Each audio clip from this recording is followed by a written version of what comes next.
कभी गौर से सोचा है भूख क्या होती है? इंसान के लिए भूख मतलब कमजोरी, गुस्सा, बेचैनी। पर अगर भूख भगवान को लग जाए तो? आज की कहानी इसी सवाल से शुरू होती है। एक ऐसी जगह से जहां लोग मानते हैं कि भगवान कृष्ण आज भी भूख महसूस करते हैं। कल्पना कीजिए एक ऐसे मंदिर की जहां भगवान को इंसानों की तरह भूख लगती है।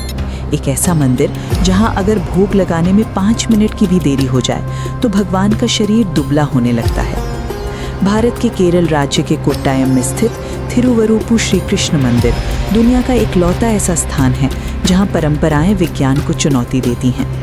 आमतौर पर सूर्य ग्रहण या चंद्र ग्रहण के समय भारत के सभी मंदिरों के कपाट बंद कर दिए जाते हैं। माना जाता है कि ग्रहण के दौरान नकारात्मक ऊर्जा होती है और भगवान की पूजा वर्जित होती है। लेकिन थिरुवरुपु में नियम बिल्कुल अलग हैं। यहाँ ग्रहण के बीच में भी पूजा होती है और भोग लगाया जाता है। और सबसे चौंकाने वाली बात, यहाँ का पुजारी अपने साथ हमेशा एक हथौड़ी रखता है। ये हथौड़ी किसी मरम्मत के लिए नहीं बल्कि भगवान के प्राण बचाने के लिए है।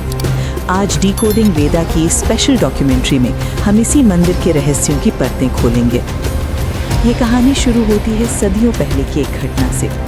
पुराने समय में यहाँ भी ग्रहण के दौरान मंदिर बंद करने की परंपरा थी। एक बार भीषण सूर्य ग्रहण लगा और मंदिर को शास्त्रानुसार बंद कर दिया गया। पुजारी अगले दिन जब मंदिर वापस आए तो उन्होंने जो देखा वो किसी के लिए भी विश्वास करना नामुमकिन था। भगवान श्री कृष्ण की मूर्ति जो हमेशा हुष्ट पुष्ट और तेजस्वी दिखती थी वो अचानक सूख चुकी थी।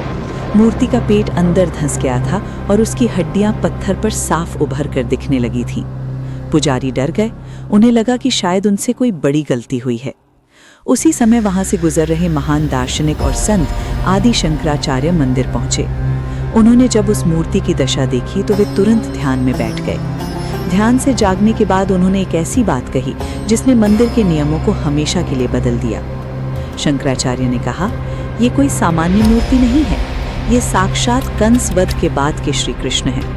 कंस को मारने के बाद कृष्ण का क्रोध शांत हुआ था, लेकिन उनके शरीर की पूरी ऊर्जा समाप्त हो चुकी थी।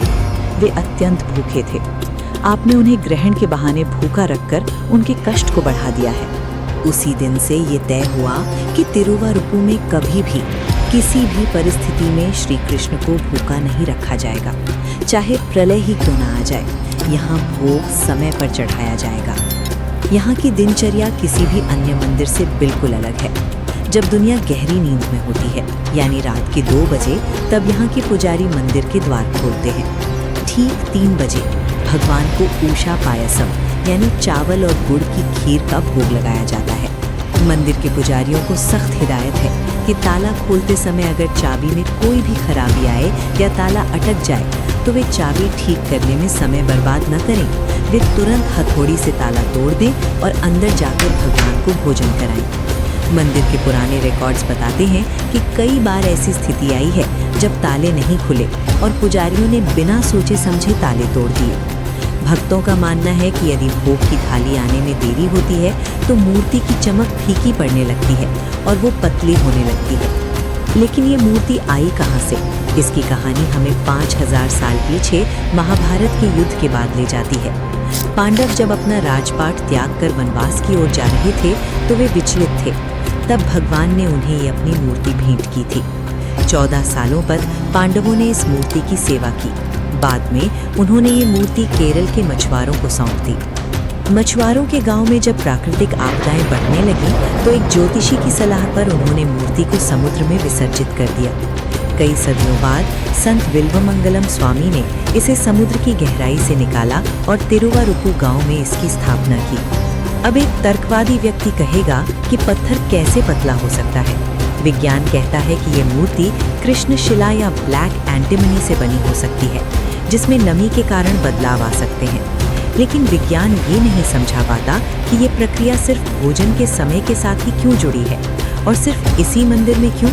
तिरुवरुपु का ये मंदिर हमें याद दिलाता है कि सनातन धर्म में मूर्तियाँ सिर्फ पत्थर नहीं बल्कि ऊर्जा के केंद्र हैं। यहाँ भगवान मेहमान नहीं बल्कि परिवार के सदस्य हैं। अगर आप कभी केरल जाएं तो इस चमत्कारी मंदिर के दर्शन जरूर करें।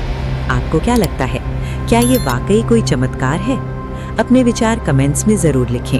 अगर ये जानकारी आपको अच्छी लगी तो वीडियो को लाइक करें और डिकोडिंग वेदा को सब्सक्राइब करना ना भूलें। जय श्री कृष्णा।